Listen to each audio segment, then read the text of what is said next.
창세기 32장 24절에서 30절입니다. 저와 한 절씩 교독하겠습니다. 야곱은 홀로 남았더니 어떤 사람이 날이 새도록 야곱과 씨름하다가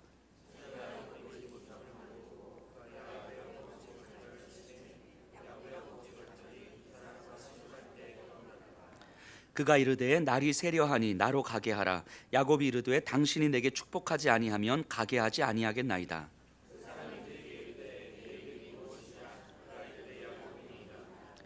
그가 이르되 내 이름을 다시는 야곱이라 부를 것이 아니요 이스라엘이라 부를 것이니 이는 내가 하나님과 및 사람들과 겨루어 이겼음이니라.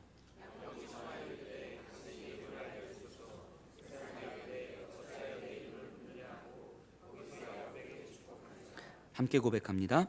그러므로 야곱이 그곳 이름을 브니엘이라 하였으니 그가 이르기를 내가 하나님과 대면하여 보았으나 내 생명이 보존되었다 함이더라. 아멘. 지금 창세기 이제 야곱 이야기가 계속 진행되고 있는데요. 어느 신학자가 신자 그리스도인의 고통과 아픔에 대한 주제로 욥기 본문을 가지고 논문을 썼어요. 굉장히 잘 쓴 논문이고요. 고통의 문제에 대해서 성경적인 통찰력을 굉장히 잘 보여주는 논문입니다. 그런데 정작 시간이 지나서 그 신학자에게 찾아온 고통 앞에서 그분이 너무 속수무책으로 무기력하게 무너지는 거예요.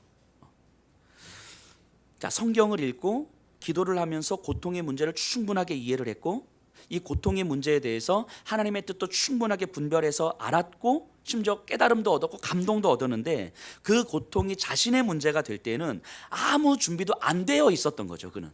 그래서 다 알고 있고 다 깨달았고 다 감동을 받았음에도 불구하고 속수무책으로 무너져서 어찌해야 될 바를 모르고 있었던 거죠. 자, 뭐가 문제였을까 하는 생각을 해봅니다. 그분에게 과연 뭐가 문제였을까? 오늘 야곱의 모습을 보면서 그 문제를 한번 살펴보려고 합니다. 자, 야곱이요 형 에서를 피해서 삼촌 라반의 집으로 도망가서 거기서 20여 년을 지내지요. 그리고 이제 나옵니다. 도망치듯 나와요. 자, 31장 3절에 보시면요.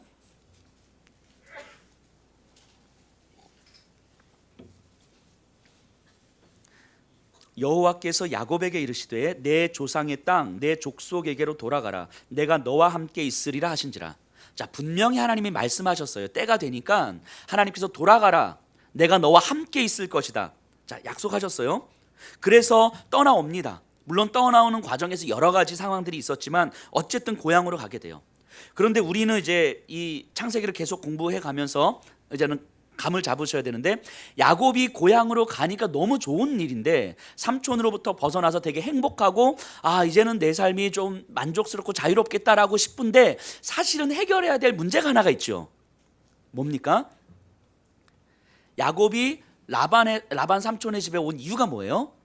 형 에서를 피해서 도망온 거잖아요. 자신을 죽이려고 하는 에서를 피해서. 그럼 다시 고향으로 가려면 에서의 문제가 해결이 돼야 되는 거예요. 20여 년이 지났지만 형이 여전히 나에 대해서 분노를 갖고 있는지 아니면 그 마음이 풀어졌는지 전혀 확인이 안 되잖아요. 하지만 그것이 근본적인 문제였단 말이죠. 형의 문제가 해결돼야 되는 이게 이제 가장 큰 숙제이기도 하고 가장 큰 두려움이기도 한 거예요. 그러니까 지금 이 야곱의 상황은 하나님의 인도하심과 말씀에 따라서 가나안 땅 자신의 고향으로 돌아가야 되는 행복함과 그 은혜 가운데 있지만 동시에 가나안 땅으로 들어가기 위해서는 에서를 만나야만 하는 현실적 두려움도 놓여져 있는 거예요. 이 두 가지가 어떤 선택의 문제가 아니라 함께 주어지는 거죠. 더 큰 문제는 가나안 땅으로 하나님의 인도하심을 받아서 들어가는 거지만 그것을 이루기 위해서 에서라고 하는 두려움의 산을 넘어야 되는 거예요. 에서를 넘지 못했을 때는 가나안 땅에 들어가는 것이 어려운 거죠.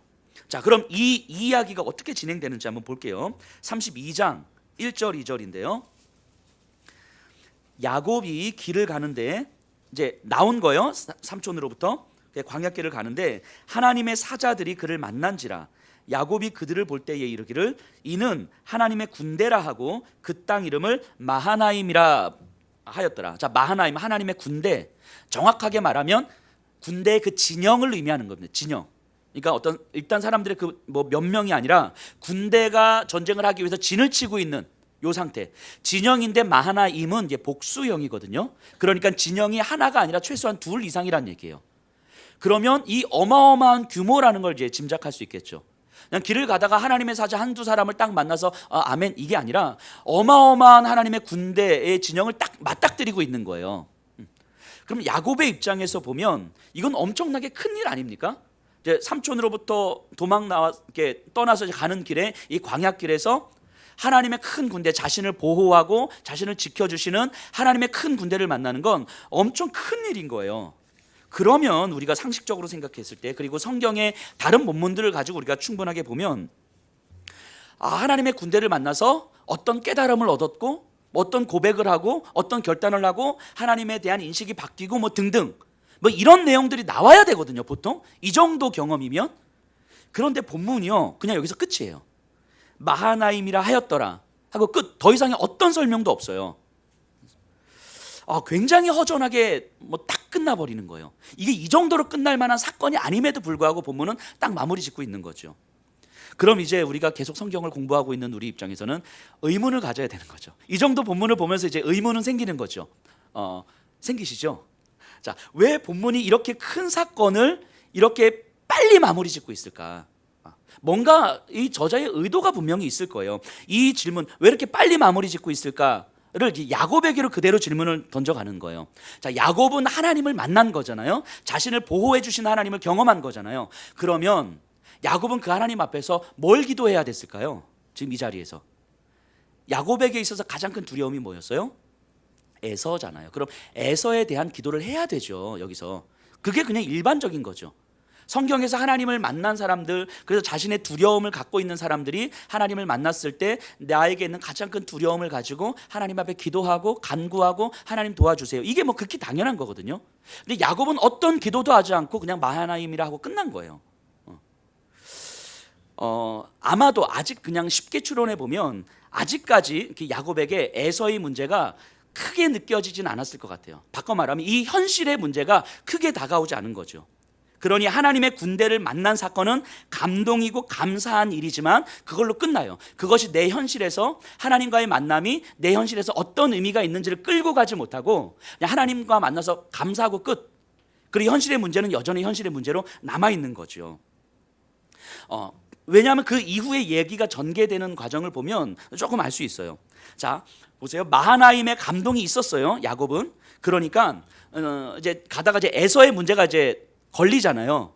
그래서 편안하게, 그래서 자유롭게 하나님이 나를 지켜주신다 하셨고 보호하신다 하셨고 이렇게 만나주기도 했으니까 에서와의 만남이 나에게는 순적하겠구나라고 생각을 했을 거예요. 그래서 야곱은 자신의 사절단을 에서에게로 보냅니다. 자, 3절이에요. 32장 3절. 야곱이 세일 땅 에돔 들에 있는 형 에서에게로 자기보다 앞서 사자들을 보내며 그냥 자기의 종들 몇 명을 보낸 거예요. 굉장히 가볍게 생각하고 있는 거예요. 자, 그런데 사자들이 돌아와서 하는 말이요 6절에서 8절이에요. 한번 읽어볼게요. 사자들이 야곱에게 돌아와 이르되 우리가 주인의 형 에서에게 이른즉 그가 400명을 거느리고 주인을 만나려고 오더이다. 야곱이 심히 두렵고 답답하여 자기와 함께 한 동행자와 양과 소와 낙타를 두 떼로 나누고 이르되 에서가 와서 한 떼를 치면 남은 한 떼는 피하리라 하고. 자, 이 야곱의 마음을 좀 헤아려 보세요. 종들을 보내면서 이런 상상하지 않았겠어요? 하나님께서 순적하게 만나게 해주실 테니까 에서가 내가 보낸 종을 보면서 내 동생 야곱이 오는구나, 내가 맞을 준비를 하고 있을 테니까 어서 오라고 해, 뭐 이런 기대를 했을지도 모르겠어요. 그런데 종들이 와서 하는 말이 400명의 군대를 거느리고 오더이다, 이 얘기를 들은 거예요. 그러니까 갑자기 야곱이 불안해지기 시작하는 거죠. 아직까지도 20여 년 전에 그 분노가 아직 남아있나? 하나님이 지켜주시겠다고 하는데 저 군대를 데리고 와서 나를 치면 어떡하지? 갑자기 불안해지기 시작하는 거예요. 현실의 문제가 엄청나게 크게 다가오는 거죠. 그래서 어떻게 하면 갑자기 이 심히 두렵고 답답하여, 그래서 자신의 가축, 종, 사람들을 두 떼로 이렇게 나눕니다. 그래서 뭐라고 이야기해요? 에서가 와서 앞에 있는 한 떼를 치면 나는 이제 도망가리라. 지금 종들을 보낼 때만 해도 야곱이 이런 생각 못했거든요. 그냥 편안하게 하나님께서 순적하게 만나게 해주시겠지. 왜냐하면 마하나임에서 하나님을 경험했잖아요. 그 감동이 있잖아요.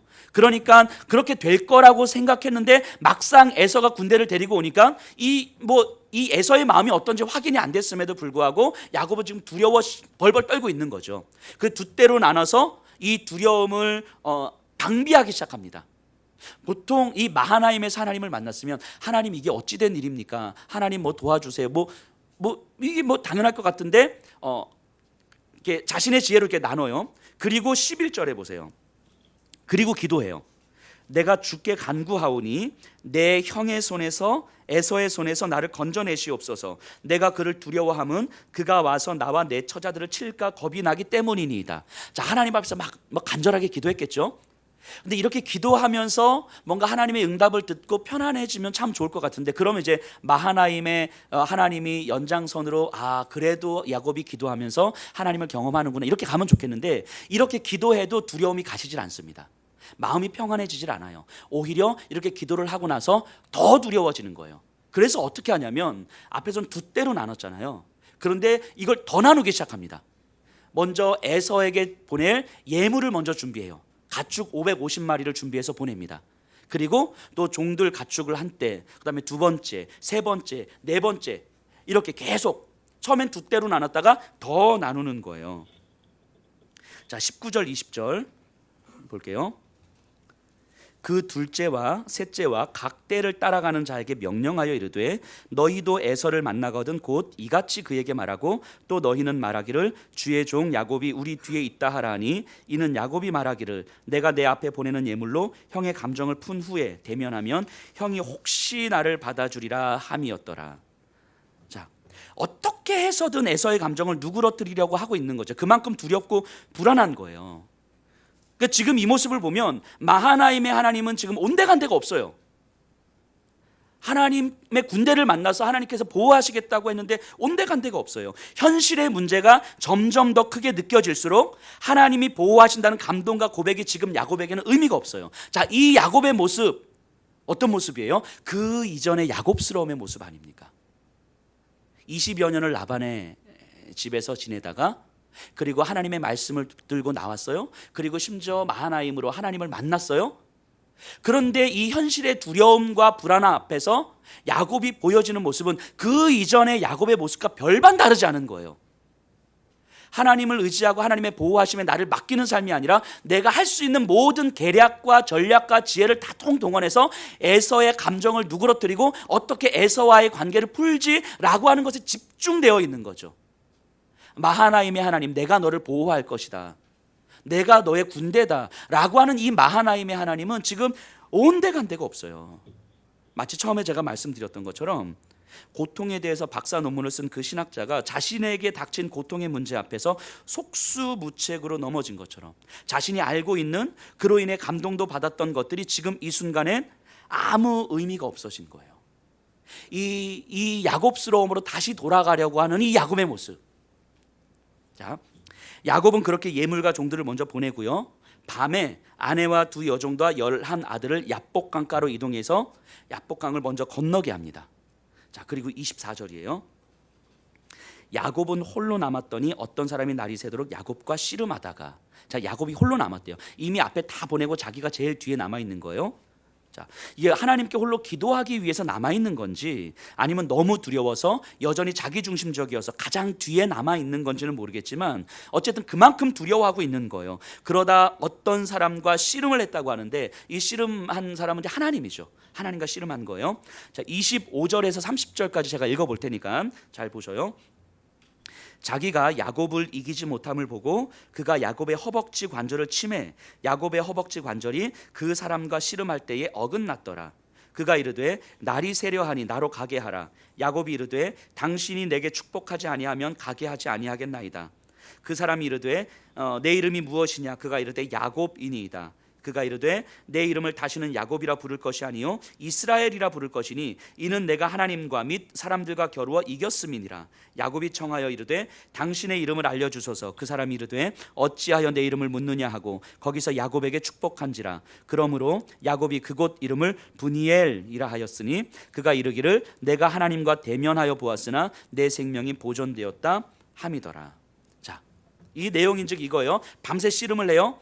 야곱이 얼마나 간절하게 붙들었든지 새벽까지 씨름을 하는데 이젠 제발 놓아달라고 막 이야기하는 거예요. 그래도 막 붙드니까 이 안쪽 허벅지 관절뼈를 탁 친 거예요. 그래서 야곱은 그 이후로 이제 절뚝거리게 되죠. 그래도 야곱이 계속 붙드는 거죠. 야곱은 지금 엄청 간절한 거예요. 왜 간절합니까? 에서 때문에 간절한 거죠. 에서 때문에. 그러자 이제 그 하나님께서 야곱에게 너희 이름이 뭐냐? 야곱입니다. 이제는 너희 이름을 야곱이라 하지 않고 이스라엘이라 하리라 하고 그곳 이름을 브니엘이라 짓습니다. 브니엘. 이게 브니엘은 하나님의 얼굴이라는 의미예요. 즉 하나님과 대면하여 보았다 이런 의미거든요. 자, 그럼 야곱은요 라반 삼촌의 집에서 나와서 마하나임에서 브니엘까지 온 거죠. 마하나임에서 브니엘까지. 자, 이스라엘이라는 이름의 뜻이 뭡니까? 이스라엘. 그는 하나님과 겨루어 이기다 이런 의미예요. 하나님과 겨루어 이기다. 그럼 생각해 보세요. 이게 말이 안 되죠. 어떻게 사람이 하나님과 겨루어서 이깁니까? 그럼 이 말은 무슨 의미겠어요? 하나님께서 져주신 거죠. 야곱에게 씨름하고 져주신 거예요. 제가 저희 아들 비니하고 이렇게 팔씨름을 해요. 제가 비니보다 힘이 세요. 11살인데 이깁니다. 근데 80을 해서 딱 이기면 얘가 삐져요. 그렇다고 해서 80을 하다가 제가 이렇게 확 지면 너무 재미없어해요.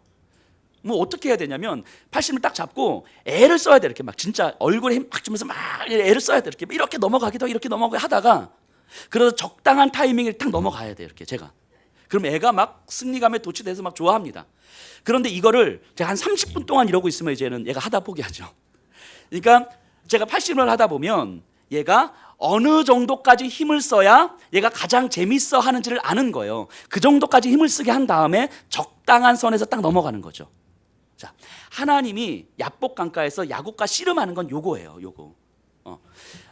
야곱은 승리한 거지만 하나님은 야곱으로 하여금 승리할 수 있게끔 씨름을 계속하게 하시고 그래서 야곱이 힘을 다 쏟을 수 있을 때까지 버티시다가 더 이상 버틸 수 없을 것 같은 그런 타이밍에 하나님은 져주시는 거죠. 그래서 이스라엘이라 이렇게 이름을 붙인 거예요. 자, 생각해 보세요. 사실 에서와의 문제는요, 야곱에게 있어서 에서와의 문제는 라반을 떠나올 때부터 예견된 상황이에요. 분명히 예견된 상황입니다. 야곱이 부딪혀야만 하는 상황이에요. 그런데 그 현실을 직면하지 못하고 있을 때에는 하나님과의 만남은 정말 감사하고 행복함이었어요.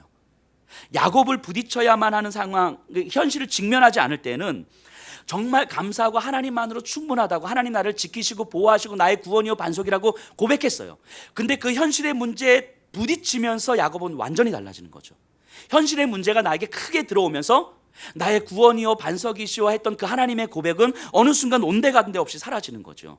그리고 현실의 문제 앞에서 내 마음을 다 빼앗기고 이 문제를 어떻게 해결해야 되지? 하나님이 나를 지키시는 그 말씀의 방식으로 현실의 문제를 부딪히는 것이 아니라 현실의 문제를 어떻게 지금 벗어나지? 여기에 온전히 집중되어 있는 거죠.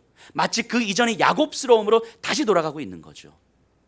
마치 우리가 찬양하고 말씀을 들으면 너무 은혜롭고 너무 좋아요. 물론 자주 말씀을 들으셔야 되고 찬양을 하셔야 되는 거예요.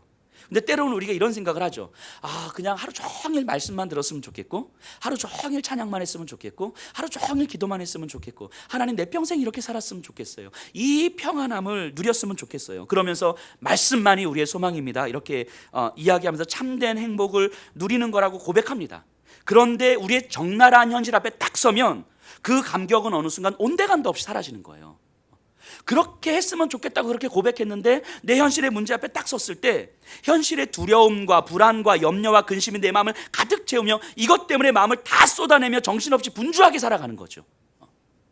마치 마하나임에서 야곱이 하나님을 경험했지만 그 이후에 에서의 문제 앞에서 완전히 마하나임의 하나님이 온데간데 없었던 것처럼 그 이전 야곱의 모습이 그대로 나오는 것처럼 그렇게 사는 거예요. 그러니까 마하나임의 하나님이 야곱에게 있어서는 짧게 지나가는 거죠. 짧게. 현실의 문제 앞에서 짧게 스쳐 지나가는 경험이 되는 거예요. 자, 본문이요. 오늘 본문이 마하나임, 하나님의 군대를 만나는 장면을 이렇게 간단하게 처리하고 넘어가는 이유가 있는 거예요. 바로 야곱의 모습을 정확하게 보여주는 거죠. 마하나임에서의 그 야곱의 모습이 바로 이런 거예요. 하나님과의 만남이 큰 감격이지만 현실의 문제 앞에서 금세 사라져버리는 감격인 거죠. 이 마하나임의 감격이라는 것이. 그래서 지금 이 모습 앞에서 마하나임의 하나님은 온데간데가 없어요. 이 마하나임으로는 야곱은 현실의 문제를 넘어설 수가 없는 거예요. 넘어설 수가. 현실의 문제 앞에서 그 문제를 붙들고 하나님 앞에 씨름하지 않는 찬양은, 현실의 두려움 앞에서 그 문제를 붙들고 하나님 앞에서 씨름하지 않는 말씀은 사실은 현실의 문제를 넘어설 수가 없는 말씀이고 넘어설 수 없는 찬양인 거예요. 현실의 두려움 앞에서 이거를 붙들고 하나님 앞에서 씨름을 해야 되는 거죠. 그런데 하나님이 야곱을 바라보시면서 그 마하나임의 하나님으로 만족하면서 살아가고, 현실은 현실로 그냥 자신의 예전의 그 야곱스러움을 회복하면서 살아가는 그 야곱의 모습을 보면서 그냥 놔두실 수가 없는 거예요. 왜냐하면 하나님의 자녀잖아요. 하나님이 사랑하는 자잖아요. 그러니까 그렇게 살아가도록 놔두실 수가 없는 거예요. 야곱아, 너 그냥 하나님 알고 있으니까 대충 그렇게 살아가도 돼. 너의 지혜를 가지고 예전의 야곱스러움을 가지고 그렇게 살아가도 돼 라고 놔두실 수가 없는 거예요. 하나님은 그냥 그렇게 자신의 지혜를 가지고 에서를 만나고 에서의 감정을 풀고 에서의 관계를 회복하고 그리고 그냥 그렇게 살아갈 수도 있었거든요. 야곱은 그래도 크게 불편하지 않게 살아갈 수 있었을지도 모르겠어요. 그리고 시간이 되면 하나님 앞에 예배를 드리고, 시간이 되면 하나님 앞에 예물을 드리고, 시간이 되면 하나님 앞에 어떤 헌신과 봉사를 하면서 크게 불편하지 않게 살아갈 수 있었을 거라고요. 그런데 하나님은 야곱을 그렇게 살아가게 놔두실 수가 없는 거예요. 그런 삶이 하나님 자녀의 삶이 아니기 때문인 거죠. 야곱을 너무너무 사랑하시기 때문에 자녀가 아닌 것처럼, 옆집 아이인 것처럼 그냥 그렇게 대충 살아가라 하실 수가 없는 거예요. 하나님의 자녀이니까 하나님의 품 안에서 너 현실의 문제 앞에서 내가 너의 아버지이고 하나님이라는 사실이 너의 현실의 문제 앞에서 어떤 의미가 있는지 네가 씨름을 해봐야 되지 않겠냐고 말씀하시는 거예요. 그래서 하나님은 야곱에게 찬양만 하라고, 말씀만 들으라고, 내가 너와 함께 있으니 걱정하지 말라고 이렇게 말씀하시는 게 아니라, 너를 정말 두렵게 만드는 현실 앞에서 너의 믿음은 무엇이냐, 이거 물어보시는 거예요. 너가 두려워 벌벌 떨 수밖에 없는 그 현실 앞에서 너의 믿음은 무엇이냐, 너가 돈의 문제 때문에 그렇게 힘들어하느냐, 그 돈의 문제 앞에서 정말 너의 믿음은 무엇이냐. 그냥 경제적으로 어려운데 하나님 앞에 예배드리면서 위로받고 현실은 그냥 현실대로 살아가고, 이게 아니라 나를 짓누르고 있는 그 현실 앞에서 너의 믿음이 과연 현실을 어떻게 극복하며 나갈 것이냐, 자녀의 문제 앞에서 너의 믿음은 과연 무엇이냐, 관계의 문제 앞에서, 거절감과 상처의 문제 앞에서 과연 너의 믿음은 무엇이냐, 이거 물어보시는 거죠. 하나님은 이거 물어보시고 여기에 네가 대답할 수 있어야 되는 거라고. 이게 하나님의 자녀라고 이야기하는 거예요. 이게 믿음이라고 이야기하는 거예요. 그래서 야곱을 야곱보다 더 잘 아시는 하나님께서 야곱으로 하여금 하나님을 붙들고 매달릴 수밖에 없는 곳으로 끌고 가시는 거예요. 브니엘로 끌고 가시는 거예요. 마하나임으로는 안 된다고 말씀하시는 거예요. 너무너무 사랑하시기 때문에 브니엘로 끌고 가시는 거예요. 네가 씨름해야 된다고. 왜냐하면 야곱을 그냥 놔두면 스스로 씨름하지 않을 테니까, 그냥 놔두면 여전히 야곱스러움으로 살아갈 테니까, 현실의 문제를 자신의 지혜를 가지고 넘어서는 방식으로 살아갈 테니까, 그냥 놔두면 그렇게 될 테니까 하나님께서 야곱을 브니엘로 몰고 가시는 거예요. 씨름할 수밖에 없는 상황으로 몰고 가시는 거죠. 이게 야곱을 지키시고 보호하시는 하나님이신 거예요. 내버려 두지 않으시고 하나님의 자녀 안으로 보호하시고 지키시는 거예요. 그래서 하나님은 야곱을 야곱보다 더 사랑하시고 야곱보다 더 잘 아시기 때문에, 제가 우리 아이하고 팔씨름 했던 것처럼 어디까지 버틸 수 있는지 잘 아시는 거예요. 어느 정도까지. 네가 아무리 힘들다고 하지만 너는 조금 더 버틸 수 있다 얘야. 엄살 피우지 마라. 하나님은 우리가 어디까지 버틸 수 있는지 우리보다 더 잘 아시는 거예요. 그래서 끝까지 씨름하게 하시는 거죠. 그리고 진짜 우리가 버틸 수 없을 것 같은 그런 상황은 하나님이 너무 잘 아시는 거예요. 그리고 그때에 우리에게 저 주시는 거예요. 네가 이겼어. 너 잘 버텼어. 너 잘 인내했어. 네가 승리했어. 이렇게 말씀하시는 거예요. 우리에게도 마찬가지인 거죠. 우리보다, 여기 계신 분들보다 더 잘 아시고 더 사랑하시는 거예요. 그래서 우리로 하여금 견딜 수 있을 때까지 우리를 몰고 가세요. 우리가 힘들어 죽을 것 같다고 하나님 앞에 이야기하지만 우리보다 더 잘 아시는 하나님께서는 너 아직 버틸 수 있어. 너 아직까지는 버틸 수 있어. 근데 진짜 우리가 버틸 수 없을 것 같은 그때가 되면 하나님께서 그때 더 주시는 거예요. 너 잘 버텼다. 너 잘했어. 너 승리했어. 더 이상 버티지 않아도 되는 상황을 만들어 주시는 거죠. 그러니까 하나님은 우리 한 사람 한 사람을 바라보면서 똑같이 신앙생활하고 비슷한 환경에서 자라는 것 같아도 사람마다 다 다른 그 모습을 바라보시면서 하나님은 그 사람에게 합당한 방식으로 버틸 수 있는 씨름의 장을 허락하시고, 그 어떤 사람은 짧게, 어떤 사람은 길게, 어떤 사람은 작게, 어떤 사람은 크게, 하나님 그 사람이 합당한 방식으로 버틸 수 있을 때까지 씨름하게 하시는 거예요. 그러니까 지금 우리가, 여러분들이 눈물 짓고 있는 이 상황은, 힘들어서 하나님 앞에 매달리고 있는 이 상황은 하나님께서 우리로 하여금 버틸 수 있기 때문에 씨름하라고 허락하시는 상황인 거예요. 버틸 수 있기 때문에, 여러분들이 버틸 수 있기 때문에 씨름하라고 허락하시는 상황인 거예요. 야곱이 밤새 이렇게 씨름을 합니다.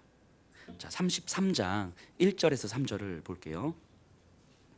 야곱이 눈을 들어 보니 에서가 400명의 장정을 거느리고 오는지라 그의 자식들을 나누어 레아와 라헬과 두 여종에게 맡기고 여종들과 그들의 자식들은 앞에 두고 레아와 그의 자식들은 다음에 두고 라헬과 요셉은 뒤에 두고 자기는 그들 앞에서 나아가되 몸을 7번 땅에 굽히며 그의 형 에서에게 가까이 가니. 자, 야복강에서 분이엘의 하나님을 만났어요. 하지만 상황은 똑같죠. 에서는 여전히 400명을 거느리고 옵니다. 자, 야곱이 자신의 종들과 아내와 자녀들을 나눠요. 여종들, 그 다음에 레아, 그 다음에 라헬. 그리고 야복강에서 야곱은 어디 있었어요?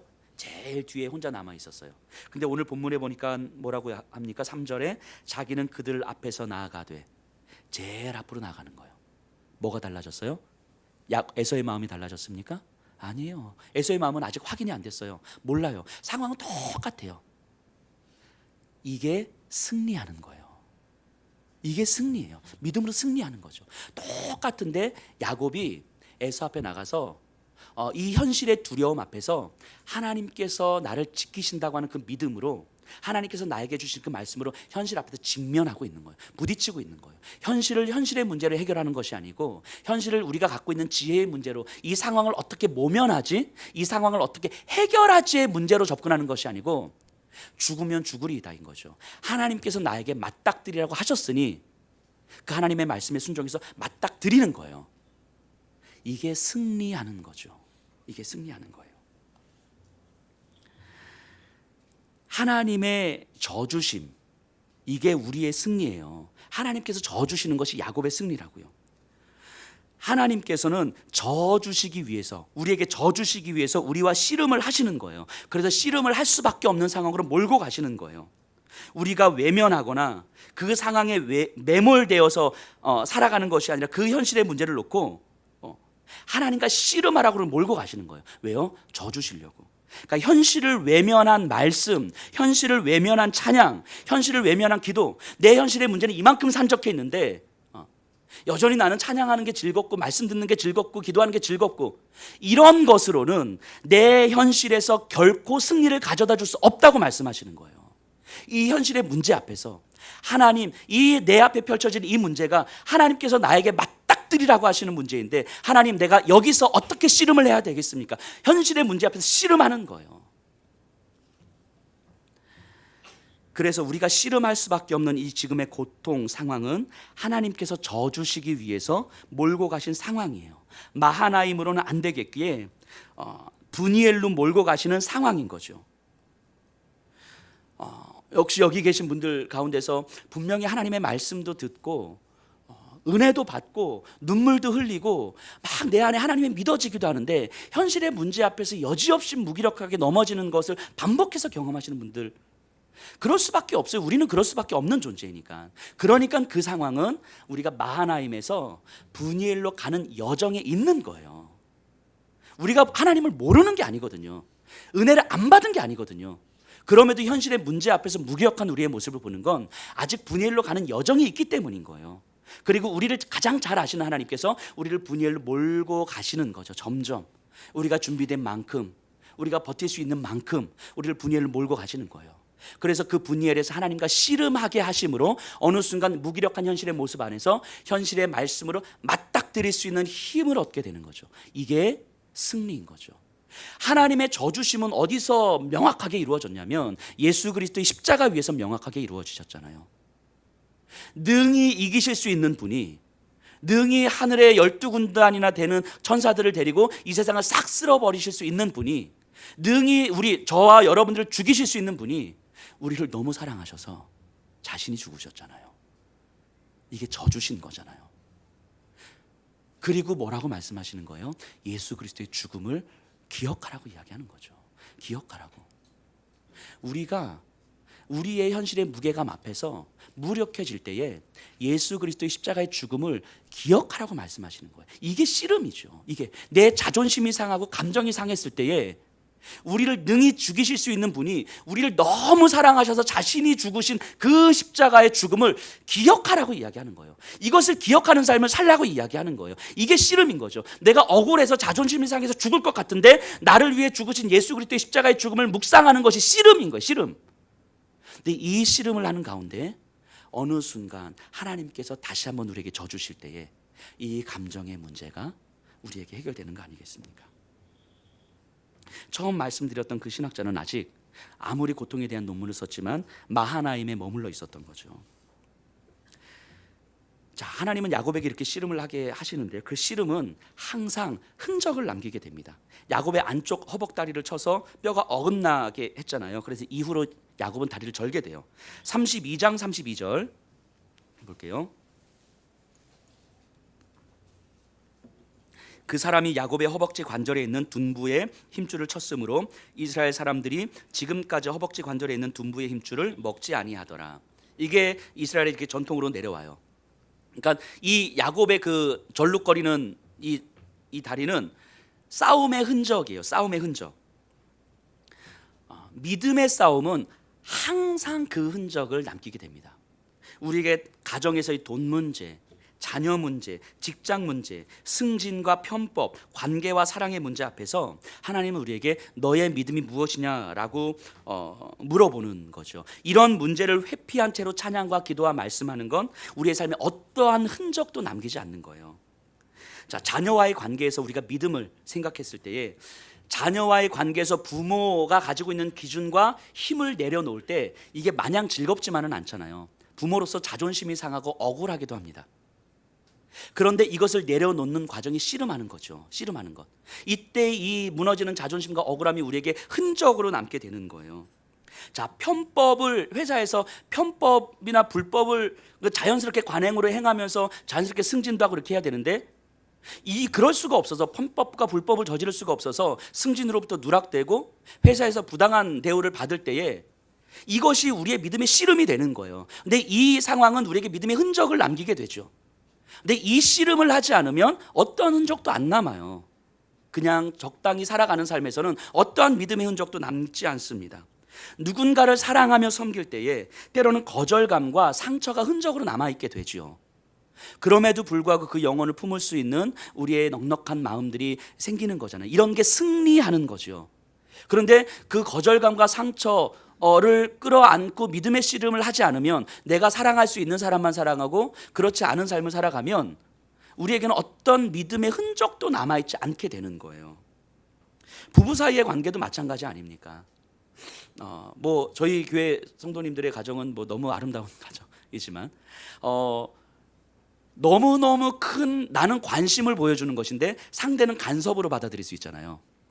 그런 경우 많죠. 나는 관심의 표현인데 상대는 간섭으로 받아들일 때 이 간섭으로 받아들여서 툭 튕겨져 나올 때 관심을 보여주는 남편 또는 아내 입장에서는 굉장히 서운한 거죠. 이 서운함을 가지고 믿음의 씨름을 하면서 그럼 내가 어떻게 상대를 배려하고 존중해 주지라고 할 때 이게 마냥 기쁘진 않거든요. 때로는 억울하거든요. 억울하고 자존심이 상하기도 하거든요.